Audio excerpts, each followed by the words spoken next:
कृष्ण प्रेम धारा ट्रस्ट प्रस्तुत करते हैं कार्यक्रम समर्पण।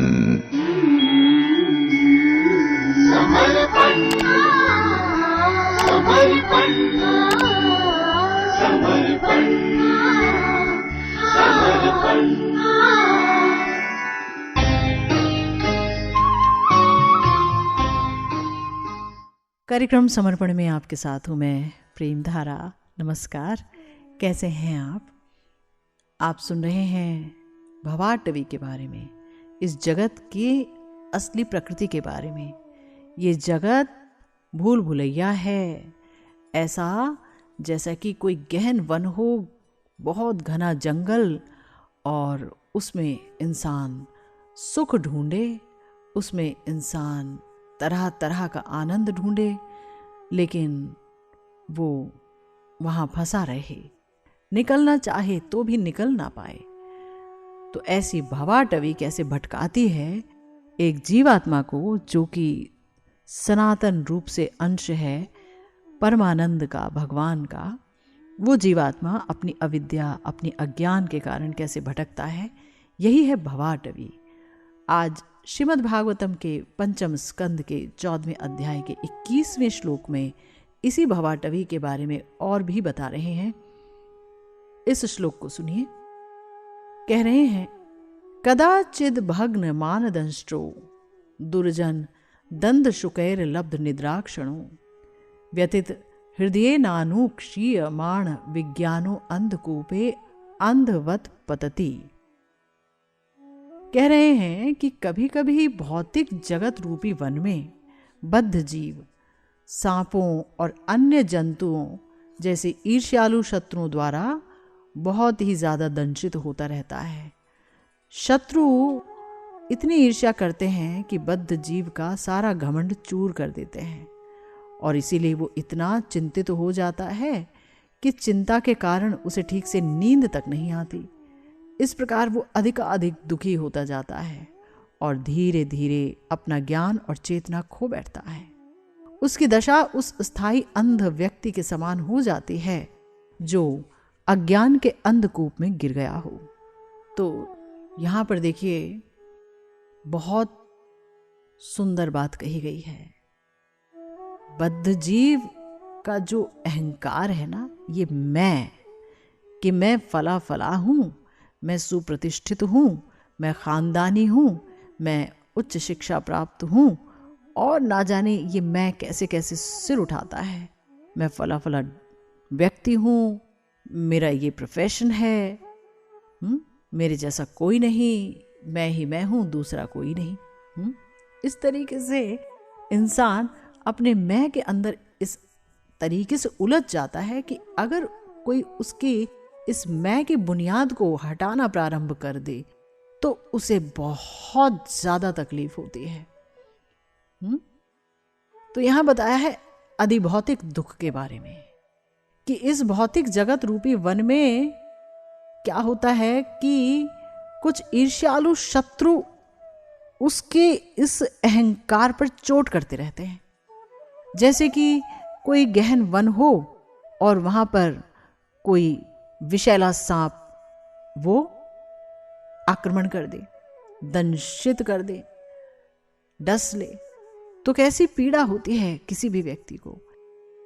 इसी तरीके से इस जगत में शत्रु जो हैं वो चाहते हैं कि बद्ध जीव को पूरी तरीके से दुखी कर डालें।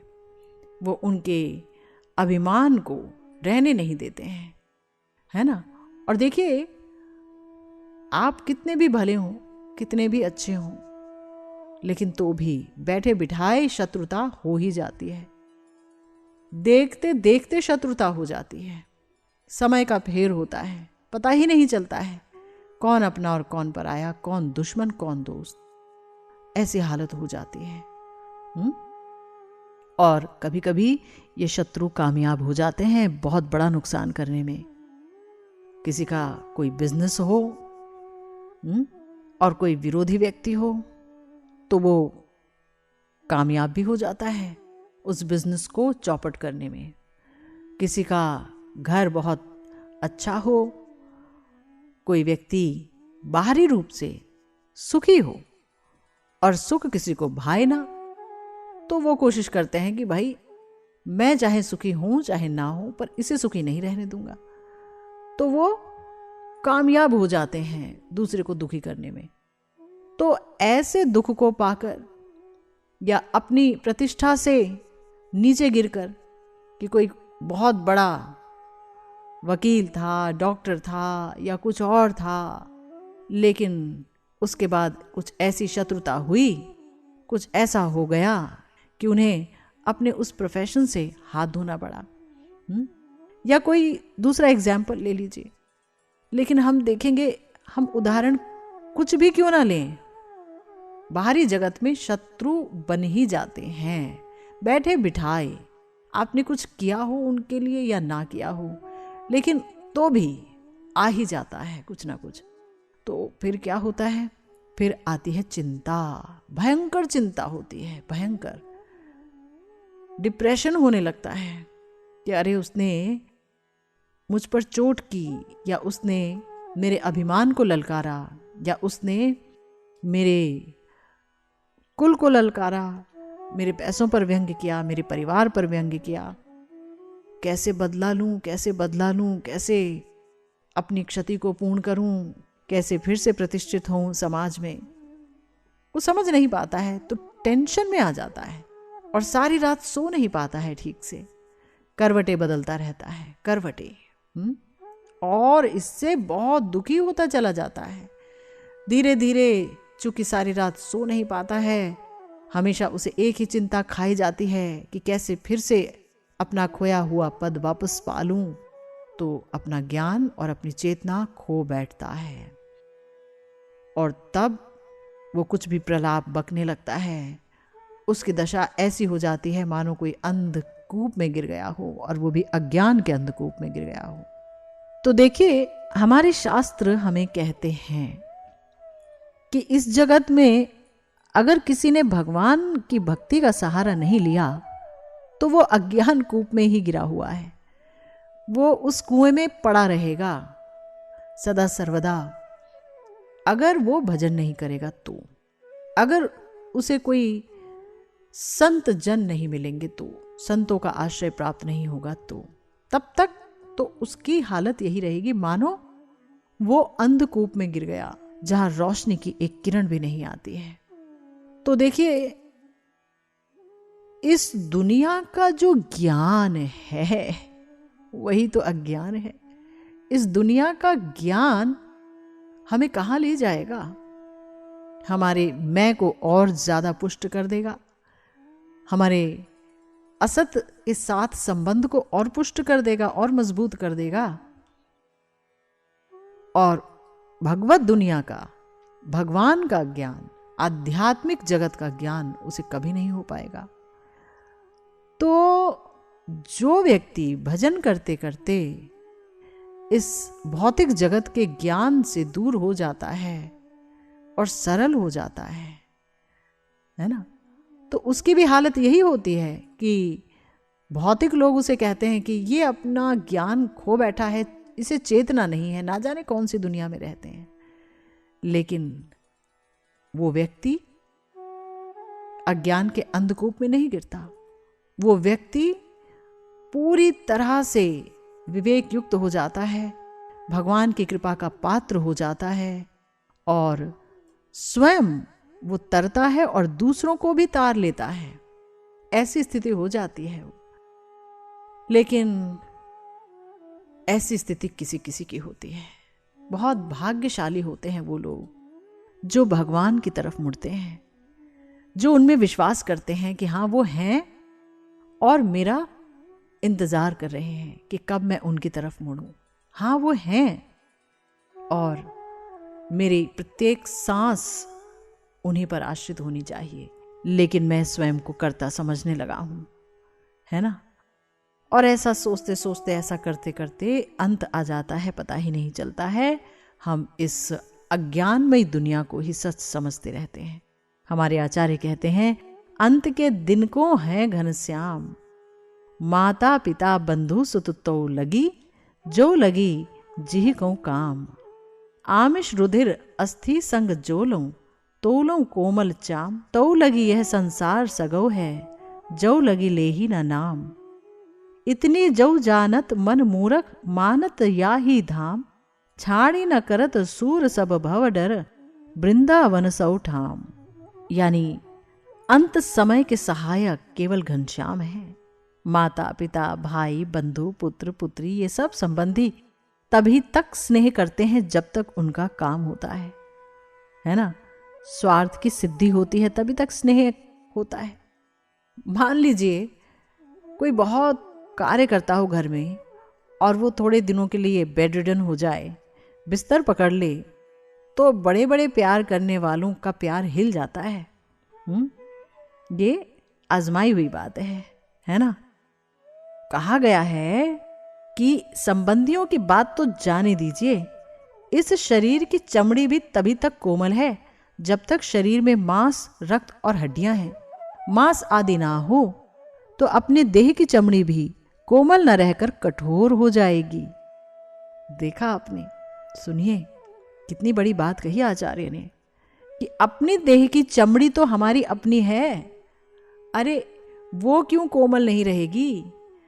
तो बताया अगर मांस का सहारा ना हो, मांस चला जाए, हड्डियां चली जाए तो ये भी कठोर हो जाएंगी। यानी ये संसार तभी तक प्रिय है जब तक कि भगवान का नाम नहीं लेते।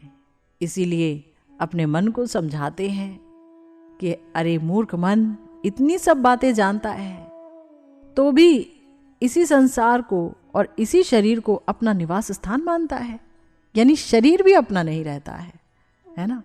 हमारे कहे के अनुसार शरीर भला कहाँ चलता है। हम तो चाहते हैं कि हम हमेशा स्वस्थ रहें, कभी भी अस्वस्थ ना पड़े, लेकिन अचानक ही कुछ ऐसा हो जाता है कि चकरा जाते हैं कि अरे अपना ही शरीर है, मगर हम चाहते हैं कि हाथ उठे तो हाथ क्यों नहीं उठता है, हम चाहते हैं कि चलें तो चल क्यों नहीं पाते हैं, हम जो चाहते हैं वो क्यों नहीं हो पाता है। यानी मेरा शरीर ही जब मेरा नहीं है तो इस शरीर के जाए जो कि दूसरे शरीरों में है वो भला कैसे अपने हो सकते हैं। तो क्या हम उनसे नफरत करें? नहीं भाई, नफरत तो किसी से करना ही नहीं है, द्वेष किसी से नहीं करना है। क्यों? क्योंकि सब तो भगवान के बंदे हैं, सब में भगवान है। इसलिए द्वेष नहीं, पर समझ जरूरी है कि भगवान के सिवा अपना कोई नहीं है। इसीलिए हमारे जो आचार्य हैं वो कहते हैं कि संसार का सब भय छोड़कर वृंदावन जैसे स्थान को क्यों नहीं अपनाते हो, जहां भगवान की लीलाएं आज भी होती हैं, जहां भगवान का नाम संत लोग गायन करते हैं, जहां भगवान की कथाएं हमेशा होती रहती हैं, जहां भगवान के भक्त आनंद से रहते हैं, जहां भक्तों की सेवा होती रहती है। ऐसे परम वृंदावन धाम को छोड़कर भला क्यों तुम संसार में भटकते हो? यानी भगवान का नाम, भगवान की लीला, भगवान के गुण, भगवान के धाम, बस यही वो माध्यम है जिनसे संसारी दशा से हमेशा के लिए पार पाया जा सकता है।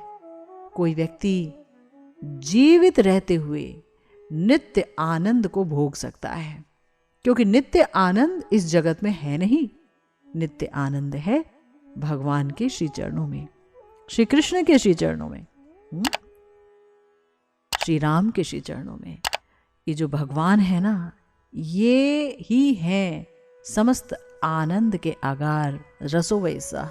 तो ये जो रस है ये बहुत भारी रस है, आनंदमय रस है। और ये यकीन जानिए, विश्वास कीजिए कि हम इस रस की एक बूंद के लिए ही यहाँ वहाँ भटक रहे हैं, इधर उधर सर मारते हैं, इस भवाटवी में भटकते हैं। और रस की ये बूंद कहाँ है, बस इसी का पता लगाते लगाते ना जाने कितने जन्म चले जाते हैं। और तब संसार में, ब्रह्मांड में भ्रमण करते करते परम भाग्य से भगवान के अहेतु की कृपा से किसी संत से मुलाकात होती है। और तब पता चलता है, ओहो, जिसे मैं खोज रहा था, जिस आनंद की तलाश में था, वो आनंद श्री भगवान के श्री चरणों में है। और जब ये बात पता चल जाती है, तभी से जीवन में सवेरा आ जाता है, तभी से अज्ञानमय अंधकार हमेशा के लिए छट जाता है। याद रखिए।